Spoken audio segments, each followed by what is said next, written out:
Hi friends, ഏതോ ജന്മകൽപ്പനയുടെ പുതുപുത്തൻ എപ്പിസോഡിലേക്ക് എല്ലാവർക്കും സ്വാഗതം. അങ്ങനെ അശ്വിൻ്റെ ലാപ്ടോപ്പ് വന്ന് ഓഫ് ചെയ്യാണ് കേട്ടോ ശ്രുതി. ഹൗ ഡെയർ യു, നിനക്കെങ്ങനെ ഇതിനുള്ള ധൈര്യം വന്നു? ചൂടാവാതെ സാറേ, എൻ്റെ ചേച്ചിയെക്കുറിച്ച് പറഞ്ഞ് ഇനി എന്നെ ഭീഷണിപ്പെടുത്താമെന്ന് വിചാരിക്കേണ്ട. അല്ലെങ്കിൽ തന്നെ ഞാനാകെ നാണം കെട്ട് നിൽക്കുക എൻ്റെ വീട്ടുകാരുടെ മുൻപിൽ. നിങ്ങൾക്കത് എന്നോട് പറയാനല്ലേ മടിയുള്ളൂ? എൻ്റെ വീട്ടുകാരോടും ഇവിടെ ഉള്ളവരോടും പറയാലോ. അത് പറയാതെ ഞാൻ ഇവിടെ നിൽക്കുന്ന പ്രശ്നമില്ല. നിങ്ങളെ ഞാൻ വേദനിപ്പിച്ചു എന്നല്ലേ നിങ്ങൾ പറയുന്നത്? അതെങ്ങനെയാണെന്ന് ഇവിടെ ഉള്ളവരോടും എൻ്റെ വീട്ടുകാരോടും നിങ്ങൾ തന്നെ പറയണം എന്ന് പറയട്ടോ അശ്വിനോട്. നിങ്ങൾ ഈ കാണിക്കുന്ന വഞ്ചനയുടെ പേരിൽ ഞാൻ മാത്രമല്ല, നിങ്ങളുടെ ചേച്ചിയും ഒരുപാട് വിഷമിക്കുന്നുണ്ട്. ആ ഫീലിങ്സ് ഒന്നും മനസ്സിലാക്കാൻ അശ്വിൻ സായറാമിന് കഴിയില്ലല്ലോ. നിങ്ങൾക്ക് കൊമ്പുണ്ടല്ലോ. ഞാനൊന്ന് നോക്കട്ടെ നിങ്ങൾക്ക് കൊമ്പുണ്ടോ എന്ന് പറഞ്ഞ് അശ്വിനെ നോക്കുമ്പോൾ 2 കൊമ്പ് മുളച്ചു വരുന്നത് കാണിക്കുന്നുണ്ട്. അശ്വിൻ സായറാമിന് കൊമ്പുണ്ട്. ഇനിയിപ്പോൾ വേദം ഓതിയിട്ട് കാര്യമില്ല. നിന്റെ പരിഹാസം നിർത്തിക്കോ. നിനക്ക് കുറച്ച് കൂടുന്നുണ്ട്. മറ്റുള്ളവരുടെ ഫീലിങ്സിന് ഒരു വിലയും കൽപ്പിക്കാത്ത നിങ്ങൾക്ക് അവരെ ചോദ്യം ചെയ്യാനുള്ള അർഹതയില്ല എന്ന് പറഞ്ഞു കൊടുക്കാണ് ശ്രുതി. കാര്യങ്ങളൊക്കെ ഞാൻ നിന്നോട് പറഞ്ഞതാണ്. അഗ്രിമെന്റ് തീരുന്നത് വരെ നീ എൻ്റെ ഭാര്യയായിട്ട് ഈ വീട്ടിൽ തന്നെ ഉണ്ടാവും എന്ന് പറയുമ്പോൾ ശ്രുതി പറയുന്നുണ്ട്, ക്ഷമിക്കണം അശ്വിൻ സായിറാം സാർ, നിങ്ങൾ പറയുന്നത് കേട്ട് ജീവിക്കാൻ എനിക്ക് സൗകര്യപ്പെടില്ല എന്ന് പറയുമ്പോൾ അശ്വിൻ്റെ മുഖം അങ്ങ് മാറാട്ടോ. ഇവിടെ കഴിയുന്ന 6 മാസം ഞാൻ നിങ്ങളുടെ ഭാര്യയായിരിക്കണമെങ്കിൽ എൻ്റെ അഭിമാനത്തെ ചോദ്യം ചെയ്യാതിരിക്കാൻ വേണ്ടിയിട്ടെങ്കിലും എനിക്ക് ആ കാര്യം അറിഞ്ഞേ പറ്റുള്ളൂ. അല്ലാതെ ഞാനിവിടെ നിൽക്കില്ല എന്ന് പറയാം കേട്ടോ ശ്രുതി. എൻ്റെ അഭിമാനത്തെ ചോദ്യം ചെയ്യാതിരിക്കാനെങ്കിലും നിങ്ങൾ സാമാന്യ മര്യാദ കാണിക്കണം. ഇനിയെങ്കിലും എൻ്റെ ചേച്ചിയെ ഇവിടെ നിന്ന് പറഞ്ഞയക്കുമെന്ന് പറഞ്ഞ് ഭീഷണിപ്പെടുത്താതിരിക്കുക. ഞാൻ പോകുന്നു എന്ന് പറയുമ്പോൾ അശ്വിൻ പറയുന്നുണ്ട്, ഇല്ല, നിനക്ക് ഇവിടുന്ന് പോകാൻ കഴിയില്ല. അതിനുള്ള ധൈര്യമൊന്നും നിനക്കില്ല. ആഹാ, നിങ്ങൾ അങ്ങനെയാണോ കരുതിയിരിക്കുന്നത്? അതിനുള്ള ധൈര്യം ഉണ്ടോ ഇല്ലേ എന്ന് ഞാൻ കാണിച്ചു തരാം എന്ന് പറഞ്ഞിട്ട് ശ്രുതി അങ്ങ് പോവാട്ടോ. പിന്നീട് കാണിക്കുന്നത് നമ്മുടെ മനോരമയാണ്. മനോരമ കരിഞ്ഞ പായസം എടുത്തിട്ട് ഹാളിലോ കൊണ്ടുവന്നിട്ട് എല്ലാവരെയും വിളിക്കുന്നുണ്ട്. Where is my mother in law? അമ്മേ, ഇത് കണ്ടോ, മരുമകൾ എനിക്ക് ഉണ്ടാക്കി വെച്ചിരിക്കുന്ന സ്പെഷ്യൽ നെയ് റോസ്റ്റ്. കരിഞ്ഞു പുകഞ്ഞ് മണമടിച്ചിട്ട് എൻ്റെ അമ്മോ, മൂക്കിൻ്റെ ബ്രിഡ്ജ് വരെ തകർന്ന്. ഒരു മരുമകൾ ചെയ്യേണ്ട കാര്യമാണോ അത്? ഞാൻ അറിഞ്ഞില്ല ആൻറ്റി, പായസം കരിഞ്ഞു പോയത് എങ്ങനെയാണെന്ന് എനിക്ക് അറിയില്ല ആൻറ്റി എന്നൊക്കെ പറയുന്നുണ്ട് പ്രീതി. ശരിയാ ആൻറ്റി, ഞാൻ നേരത്തെ പോയി ടേസ്റ്റ് ചെയ്തതാ. പായസത്തിന് ഒരു കുഴപ്പമുണ്ടായിരുന്നില്ല, നല്ല അടിപൊളിയായിരുന്നു എന്ന് പറയുന്നുണ്ട് അഞ്ജലി. ഇവൾക്ക് ആളും തരം നോക്കിയിട്ട് പെരുമാറാൻ അറിയില്ല എന്ന് ആരാ പറഞ്ഞേ? മറ്റുള്ളവരുടെ മുൻപിലൊക്കെ ഇവൾ നല്ല പിള്ള ചമഞ്ഞിരിക്കും, പക്ഷെ എൻ്റെ മുന്നിൽ വരുമ്പോൾ എന്നെ മനഃപൂർവ്വം അപമാനിക്കാൻ വേണ്ടിയിട്ട് ഇങ്ങനെയൊക്കെ ചെയ്യുന്നതാ എന്ന് പറയാട്ടോ മനോരമ. അപ്പോൾ മുത്തശ്ശി പറയുന്നുണ്ട്, എന്താ മനോരമ ഇത്? ആരെങ്കിലും പായസമൊക്കെ അടുപ്പത്ത് വെച്ച് കരിക്കും. എന്നെ മനഃപൂർവ്വം ഇൻസൾട്ട് ചെയ്യാൻ വേണ്ടിയിട്ട് ഇവൾ അതും ചെയ്യും, അതിനപ്പുറവും ചെയ്യും. അയ്യോ ആൻറ്റി, ഇത് ഞാൻ അറിഞ്ഞതല്ല. ഞാൻ പോകുമ്പോൾ ശ്രുതിയോട് അത് ഓഫ് ചെയ്യാൻ വേണ്ടിയിട്ട് പറഞ്ഞതാ. അയ്യോ ചേച്ചി, ഞാൻ കരുതിയത് ചേച്ചി അത് ഓഫ് ചെയ്തിട്ടുണ്ടാവുമെന്നാ. ഇപ്പം എങ്ങനെയുണ്ട്? ഇവരുടെ നാടകം കണ്ടില്ല അമ്മേ? ആൻറ്റി ചേച്ചിയെ കുറ്റപ്പെടുത്തണ്ട. ഞാൻ ചേച്ചി പറയുന്നത് കേട്ടില്ലായിരുന്നു. ഓ, അപ്പം നീയാണോ കുറ്റക്കാരി? എന്തിനാടി അത് കരിച്ചത്? ആര് പറഞ്ഞിട്ടാടി? എൻ്റെ മനോരമയെ നീ ഒന്ന് നിർത്ത്. കുട്ടികൾ പറഞ്ഞല്ലോ അവർക്കൊരു കയ്യബദ്ധം പറ്റിയതാണെന്ന്.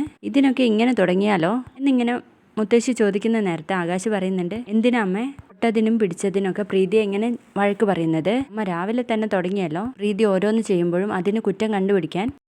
അവൾ അമ്മയ്ക്ക് ഇഷ്ടമുള്ളതൊക്കെ ഉണ്ടാക്കി തരാൻ വേണ്ടിയിട്ടല്ലേ ശ്രമിച്ചുള്ളൂ എന്ന് പറയുമ്പോഴേക്കും, ഓ, അപ്പം നീയോ അമ്മയ്ക്കെതിരെ പറയാണല്ലേ ആകാശ് ബേബി? അവൻ പറഞ്ഞതിൽ എന്താ ഇപ്പോൾ തെറ്റ് എന്ന് മോഹനം പറയുമ്പോൾ, ഓ, അപ്പം നിങ്ങളും അവരുടെ സൈഡാണല്ലേ? ഈ മനോരമ ഒറ്റയ്ക്കാണ്, സിംഗിളായിട്ട് ഞാൻ ഫൈറ്റ് ചെയ്തോളാം, ആരും വേണ്ട. അല്ലെങ്കിലും ഞാൻ പറയുന്നതൊന്നും ആരും കേൾക്കില്ലല്ലോ. അമ്മേ, ഞാനൊന്ന് പറയട്ടെ എന്ന് പറഞ്ഞിട്ട് ആകാശ് മനോരമയുടെ അടുത്തേക്ക് ചെല്ലുമ്പോൾ, നീ എന്നോട് ഒരു സിംഗിൾ വേർഡ് പോലും സംസാരിക്കരുത്. നിന്റെ ഭാര്യയുടെ ക്രൊക്കഡൈൽ ടിയർ കണ്ടപ്പോൾ നീ അങ്ങ് അലിഞ്ഞില്ലാണ്ടായി അല്ലടാ. അമ്മയെ ഒറ്റയ്ക്കാക്കിക്കോ എന്നിങ്ങനെ പറഞ്ഞുകൊണ്ട് നിൽക്കുമ്പോൾ എനിക്ക് അങ്ങോട്ടേക്ക് വരുന്നുണ്ട്. എന്താ ഇവിടെ പ്രശ്നം? നോക്ക് എനിക്ക് ബേബി, ഇവൾ ഉണ്ടാക്കി വെച്ചിരിക്കുന്നത് കണ്ടോ, നെയ് റോസ്റ്റ്, അതും എനിക്ക് വേണ്ടി. ഇത് ഞാൻ ഇവരോടൊക്കെ പറഞ്ഞതിനാ ഇവരൊക്കെ കൂടി എന്നോട് ഫൈറ്റ് ചെയ്യാൻ വരുന്നത്. നീ ഇതൊന്നും കണ്ട് വിശ്വസിക്കാതെ എന്നൊക്കെ പറയുമ്പോഴേക്കും എനിക്ക് പ്രീതിയെ ആശ്വസിപ്പിക്കാൻ കേട്ടോ. ഓ, നീയും അങ്ങനെ തന്നെ എന്നും പറഞ്ഞുകൊണ്ട് ആ പായസം പൊക്കി മാറങ്ങോട്ട് എന്ന് പറഞ്ഞിട്ട് പോവാണേ. അങ്ങനെ മനോരമ പോയി കഴിഞ്ഞതിന് ശേഷം മുത്തശ്ശി പറയുന്നുണ്ട്, മോളെ കരയല്ലേ, അവളുടെ സ്വഭാവം ഇതാണെന്ന് നിനക്കറിയാലോ. നീ ഇങ്ങനെയുള്ള കാര്യങ്ങളിൽ കുറച്ചുകൂടി ശ്രദ്ധിക്കണം എന്നൊക്കെ പറഞ്ഞിട്ട് എല്ലാവരും അവിടുന്ന് പോവാണേ. അപ്പോൾ ശ്രുതി പറയുന്നുണ്ട് ആകാശിനോട്, സോറി ആകാശ് സാർ, ഞാൻ കാരണം എൻ്റെ ചേച്ചി ഇങ്ങനെ വിഷമിക്കേണ്ടി വന്നത് എന്ന് പറയുമ്പോൾ ആകാശ് പ്രീതിയെ സമാധാനിപ്പിക്കാട്ടോ. താൻ ഇങ്ങനെ കരയാതെടോ, അമ്മയുടെ സ്വഭാവം ഇങ്ങനെയാണെന്ന് ഞാൻ ആദ്യമേ നിന്നോട് പറഞ്ഞതല്ലേ. പിന്നെ നിന്റെ അച്ഛനും അമ്മയ്ക്കും ഞാനൊരു വാക്ക് കൊടുത്തിട്ടുണ്ട്, നിന്നെ ഒരിക്കലും കരയിപ്പിക്കില്ല എന്ന്. വാക്ക് പാലിക്കാൻ എന്നെ നീ സഹായിക്കണം എന്ന് പറയുമ്പോൾ പ്രീതി ആ കണ്ണീരൊക്കെ തുടച്ച് നിൽക്കാട്ടോ. അപ്പോൾ ശ്രുതി പറയുന്നുണ്ട്, ആകാശ് സാർ ചേച്ചിയെ ഒരിക്കലും കൈയൊഴിയില്ല എന്ന് ഇപ്പോൾ എനിക്ക് മനസ്സിലായി എന്ന് പറഞ്ഞ് കെട്ടിപ്പിടിച്ച് നിൽക്കുന്നൊക്കെയുണ്ട്. തുടർന്ന് പിറ്റേന്ന് രാവിലെ അശ്വിൻ എണീക്കുന്ന സമയത്ത് ശ്രുതിയെ കാണാഞ്ഞിട്ട് എല്ലായിടത്തും നോക്കുന്നുണ്ട്.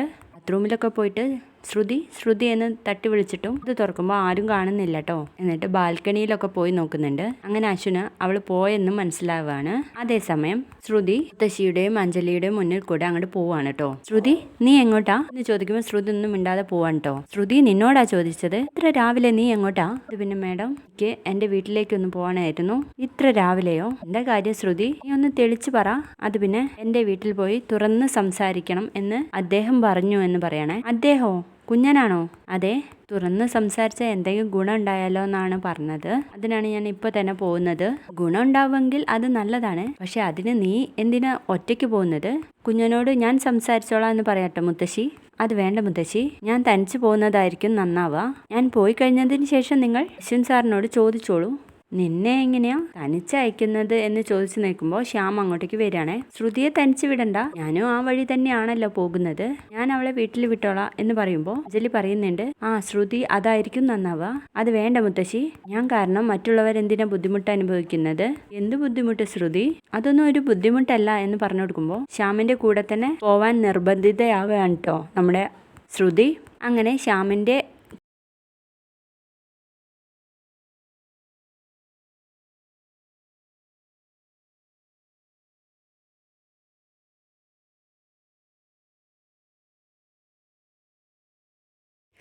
ശ്രുതി ശ്യാമിൻ്റെ കൂടെ കാറിൽ കയറി പോകുന്നുണ്ട്. അപ്പോൾ ശ്യാം ഇങ്ങനെ സംസാരിച്ചുകൊണ്ടിരിക്കുന്നുണ്ട് കേട്ടോ. ശ്രുതി, നിനക്ക് അശ്വിനുമായിട്ട് യാതൊരു അഡ്ജസ്റ്റ്മെൻറ്റിനും കഴിയുന്നില്ലല്ലേ?